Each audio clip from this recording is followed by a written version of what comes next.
안녕하십니까. 신의균의 국방TV 시큐리티 뉴스입니다. 자, 오늘도 아주 중요한 안보 소식 전해드리도록 하겠습니다. 자, 이스라엘군이 가자 지구와 이집트와의 경계, 바로 국경선이죠. 그 라파 지역을 대규모 공습, 포격을 했습니다. 거의 공격 준비 사격에 준하는 엄청난 포격을 하고, 그래서 이제 결국 이 라파 지역으로 지상군을 밀어넣는 준비 작업에 들어갔는데요. 그러면서 또 신베트 등 특수부대를 집어넣어서 인질 구출 작전까지 병행했습니다. 그런데 결국 인질도 구출했습니다. 몇 명을, 어떤 사람들을 구출했는지 보도록 하겠고, 자, 북한이 뭔가 발표를 했죠. 240mm 장사정포, 방사포를 개량했다. GMLRS처럼 만들었다. 라는 건데 정말 우려스러운데 보도록 하겠습니다. 300mm급 이상급의 대규모 방사포가 등장하기 전까지 서울 불바다 위협의 핵심 수단이었던 240mm 방사포가 유도화됐다는 소식입니다. 북한 포병 무기의 가장 큰 문제점이었던 명중 정밀도 문제가 해결되기 시작했다는 것인데 우리 군 당국 이래도 LAMD를 계속 밀어붙일 것인지 묻고 싶습니다. 북한이 2월 11일 군단급 부대 지원 화기로 사용되는 240mm 방사포에 유도 기능을 추가한 조종 방사포탄을 개발해 사격 시험을 실시했으며 이에 따라 240mm 방사포의 명중 정밀도가 크게 향상되었다고 조선중앙통신이 12일 보도했습니다.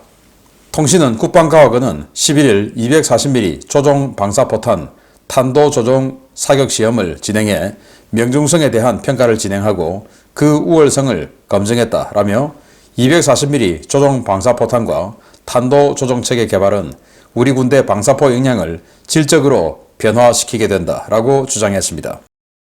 북한은 한미연합사 분류코드 기준 닛산 669동 트럭에 12연장 발사관을 가진 M1985 백여문과 중국 SX2150 6륜 트럭 또는 중국제 유사 트럭에 22연장 발사관을 가진 M1989, M1991 모델 430여 문 등 530여 문의 240mm 방사포를 보유하고 있는데요.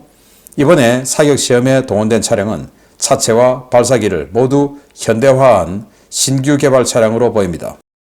240mm 방사포는 기본탄 40km, 사거리 연장탄 65km급의 사거리를 가지고 있어 서울을 비롯한 수도권 이북 지역 대부분을 타격할 수 있고 그 수량이 많아 유사시 서울 불바다를 구현할 수 있는 북한의 핵심 화력 수단으로 거론돼 왔는데요.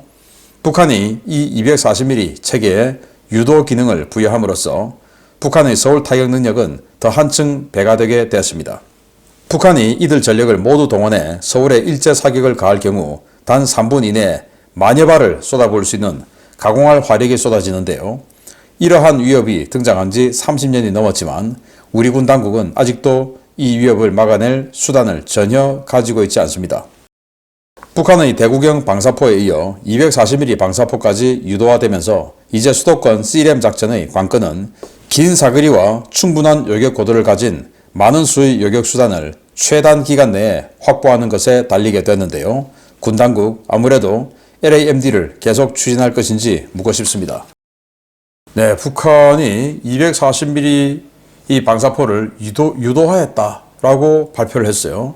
근데 이게 거의 탄도미사일하고 비슷한 그런 비행을 가지기 때문에 우리 군 당국이 탐지를 했어야 되는데 우리 군 당국은 탐지했다는 발표가 없었습니다.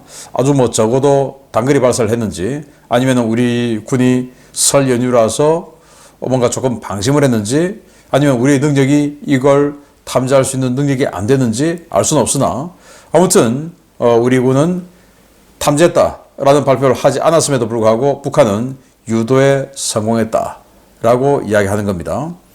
M1989 그 말은 1989년 처음 발견됐다 그 말입니다. 그러면 이 240mm 방사포가 나온 게 1989년이니 지금 35년 됐죠. 35년. 그리고 M1985 그러니 이 말은 1985년에 처음 나왔다. 그 말이 되는 것이죠. 그러면 나온 게 85년이니까 벌써 40년 가까이 됐다. 이 말이죠. 그리고 M1989, M1991 이래서 35년, 36년 또는 40년 이렇게 된 엄청나게 오래된 무기 체계를 여기다가 유도화했다. GMLRS는 MLRS 탄을 여기다가 GPS 유도 장치를 붙여서 정밀화 시킨 거 아닙니까? 우크라이나 전장에서 굉장히 큰 활약을 했죠. 한 방에 그냥 탱크까지 날려버리고 워낙 정밀하게 날아가니까 그걸 북한이 성공했다라는 거예요. 북한은 이제 미국제 GPS 유도를 받을 수 없으니 중국의 베이두나 아니면 러시아의 글로나스나 이런 것들의 유도를 받겠죠. 물론 우리도 전시가 되면 그 베이두나 글로나스를 제밍하는 작업을 하겠죠. 그렇지만 그들도 군용 코드가 있겠죠. 그러면 그 군용 코드는 우리가 또 주파수를 모르기 때문에 제밍이 안 될 수가 있습니다. 그러면 그 유도를 그대로 받고 우리를 공격할 수 있어요. 자, 그래서 우리 군 당국은 이 북한의 대형 방사포를 막기 위해서 LAMD를 추진하고 있는데 이게 사거리가 7km밖에 안 돼요. 요격거리는 5km밖에 안 돼요. 가격은 아주 비쌉니다. 한 발당 3억씩 이렇게 비싼데 이걸 가지고 지금 10,000발 정도 쏟아지는 이걸 막을 수 있을까요? 12연장 발사기 M1985 같은 경우에 이거 다 쏘는데 60초 정도 걸린대요. 그리고 22연장 발사기 M1989, M1991 이런 건 다 쏘는데 한 100초 정도 걸린답니다. 차량 하나 그냥 22발 다 쏘는데 100초. 그러면은 적게는 60초, 길게는 100초 정도의 이 240mm, 530문 다 쏜다 이겁니다. 그걸 우리가 막아낼 수 있을까요? 또 이것들이 전부 수도권, 경기도 북쪽에 대부분 배치되어 있는데 경기도 북쪽에서 이런 식으로 65km 날려보내면 그거 어딥니까? 경기도 북부 지역, 그리고 서울, 그리고 수원 이부까지 그냥 다 날아오는 겁니다. 그것도 정밀하게. 그런데도 불구하고 아직도 우리 군은 여기에 대해서 어떠한 해법도 내놓지 못하고 있습니다. 나온 지 지금 40년이 다 돼가는데 뭐 했습니까? 아직도 밥그릇 타령하고 있는 것이죠. 자, 여기는 공군 영역이야. 여기는 육군 영역이야. 이런 영역 타령하고 있는 것이죠. 제가 심층 분석을 통해서 이 LAMD, 저는 이 대한민국 방공 무기 중에서 이 LAMD가 가장 큰 문제라고 봅니다. 밥그릇 챙기기의 끝판왕, 방산비리, 방산비리라고 하면은 이제 돈이 왔다 갔다 하면 비리인데 이거는 방산비리보다 더한 그냥 밥그릇 나눠먹기로 의해서 이 대한민국 국민의 생명과 재산 모든 걸 다 던져버리는 그 무기체계가 바로 저 LAMD 이게 아닌가라고 생각하는데 제가 심층 분석을 통해서 왜 이게 문제냐라는 것들을 조목조목 짚어서 알려드리도록 하겠습니다. 아마 여러분들 들어보시면 분노에 이가 부드득 갈릴 것으로 생각을 합니다. 이를 심층 분석 기대해 주시기 바라고요. 아무튼 이 북한이 40년 동안 우리 대한민국을 공격하겠다, 불바다 만들겠다 한 그걸 그때는 너무 정확도가 떨어져서 그냥 전술적으로 큰 의미 없어 라고 생각했는데 이제는 정밀 유도해서 때려버리겠다 하니 이거 정말 큰일이죠. 이게 대해서 우리가 해법은 뭐냐? 선제 타격밖에 없습니다. 선제 타격. 그러나 대한민국 그 어떤 대통령이 선제 타격 명령을 내릴 수 있겠습니까? 그러면 우리는 이 만발 그대로 맞아야 되는 겁니다. 맞고 나면 그전에는 전술적인 효과 별로 없어. 왜? 부정확하니까. 그런데 이제는 만발이 아주 정확하게 우리를 때립니다. 어떻게 됩니까? 경기도 북부 지역 수도권에 있는 모든 군사시설들 박살나는 거죠. 그러면 우리는 보복 대응할 수 있겠습니까? 할 수 없죠. 그냥 쏘는 순간 쏘기 전에 우리가 선제 타격하고 그럼에도 불구하고 살아서 쏘는 한 100초 걸리니까 그 진지에 대해서는 우리 아주 빠른 탄도미사일로 내려 꽂아버리고 이런 작업이 들어가야 되는데 그런 준비가 전혀 안 되고 있는 대한민국군 문제다. 그 안 되고 있는 원인은 뭐냐? 밥그릇 나눠 먹기 이건데 심층 분석에서 알려드리겠습니다. 가자지구 남부작전을 수행 중인 이스라엘군이 최소 140만 명에서 최대 160만 명의 난민이 몰려있는 것으로 전해진 가자지구 남부 라파 지역에 대한 대규모 공격을 시작했다는 소식입니다. 세계 각국은 물론 인접한 이집트도 비상이 걸렸습니다. 이스라엘군이 현지 시각 2월 11일 야간 가자지구 남부 라파를 비롯한 필라델피아 회랑 주요 거점에 대규모 포격과 폭격을 퍼붓고 있으며 지상기동부대가 육상과 공중, 해상을 통해 진입작전을 준비 중이라고 현지 오신트 소식통들이 일제히 리포트했습니다. 현지 소식통들은 심야에 시작된 이번 공격에 전투기와 공격 헬기, 포병이 동원돼 라파 시가지 전역이 초토화되고 있고 이로 인한 민간인 피해가 속출하고 있다고 전하고 있는데요. 대규모 화력 투사가 끝나면 지상군 진입이 시작될 것이라는 전단이 라파 전역에 뿌려지고 있다고도 전해왔습니다. 작전에 앞서 헤르즈 할레비 총참모장, 로넨바 신베트 국장이 칸 유니스를 방문해 지상군 투입 작전의 목적과 주요 지시사항들을 하달했는데요. 이들은 난민들이 칸 유니스나 노스 가자 등 원래 거주 지역으로 돌아가려 하면 최대한 지원하되 하마스 유관시설과 관련자들은 철저하게 소탕해야 한다는 지침을 내린 것으로 알려졌습니다. 대규모 공습과 포격은 현지 시각으로 2월 12일 오전 3시경 끝났는데요. 이스라엘군은 라파 지역의 샤브라 블록의 주요 표적에 대한 집중 공습으로 상당한 성과를 거뒀다며 곧 지상군 투입이 시작될 것이라고 밝혔습니다.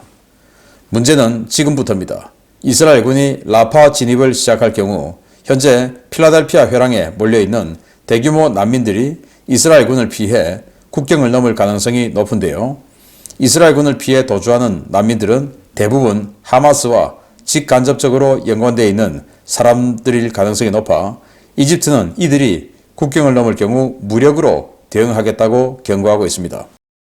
이집트는 이스라엘군의 라파 포격이 시작된 11일 이스라엘 측에 난민들이 국경을 넘어 시나이 반도에 들어올 경우 1979년 평화협정을 백지화하겠다고 강력하게 경고했는데요. 이집트의 경고에도 불구하고 이스라엘은 라파 진입작전을 강행할 것으로 보입니다. 이스라엘은 라파에 대한 정리 작업을 서둘러 마무리하고 다음 단계인 헤즈볼라와의 전쟁에 나설 것으로 보이는데요. 부디 이번 공격이 전쟁을 마무리하는 정리 단계가 될지 대규모 확전의 신호탄이 될지 계속 지켜봐야겠습니다. 네, 라파 지역에 어마어마한 폭격을 퍼부었다라는 겁니다. 자, 이로 인해서 상당한 하마스의 역량을 무너뜨렸고, 자, 이런 것들은 원래 지상군을 들여보내기 전에 이 공격 준비 사격하는 거죠. 공격 준비 사격한 것이다. 그리고는 공격 준비 사격이 끝났으니 이제 지상군이 라파에 들어갈 것이다. 라는 거죠. 그래서 할레비 총참모장을 비롯한 이스라엘군 고위 인사가 칸 유니스에 가서 자, 이번 작전의 목적은 이거야 하는 이 지시사항 어떤 이런 것들을 다 하달하고 그래서 이제 가자의 가장 남쪽의 라파 지역을 어떻게 정리할 것이냐. 왜냐? 여기 지금 160만 명 가량의 난민들이 모여 있는데 여기에 하마스 관련자들이 어마어마하게 많이 있다는 거죠. 이걸 이제 색출해서 잡아내야 된다. 이거 아니겠습니까? 자, 그런데 이집트가 지금 발끈하고 나섰어요. 칸 유니스가 있습니다. 그리고 아래 라파가 있죠. 여기를 이제 들어가서 이 라파, 마지막에 있는 이 라파를 정리하겠다라는 거고, 여기가 이제 검문소 통행로죠. 그런데 이 통행로 지금 이집트가 관리하고 있습니다.